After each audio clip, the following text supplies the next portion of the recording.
In today's video, I'm going to teach you how to add a description to your Trello board. Adding a clear description to your board is one of those small steps that makes a big difference, especially when you're working with a team. It helps everyone understand the purpose of the board, what kind of tasks belong there, and how you expect people to use it. Let's walk through the process together, step by step. First, open Trello in your browser or app and go to the board where you want to add a description. This can be any board you own or have access to, like a project board, a personal planning board, or a team workspace. Make sure you're actually on the main board view where you can see your lists and cards laid out in columns. Once your board is open, look towards the top right corner of the screen. You'll see an icon with 3 dots, often called the More or Options menu. Click on those 3 dots. This menu is where Trello keeps a lot of board settings and extra options, so it's good to remember where it is. In the menu that appears, look for the option labeled About This Board. Go ahead and click on that.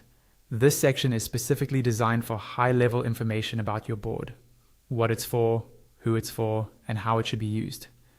You'll now see an area that invites you to add a description. It may include a helpful prompt, suggesting that you explain what the board is used for and how teammates should collaborate on it. Click into that description field to start typing. Here's where you can really make your board useful. In your description, briefly explain the main purpose of the board, who should be using it, and any basic rules or workflows.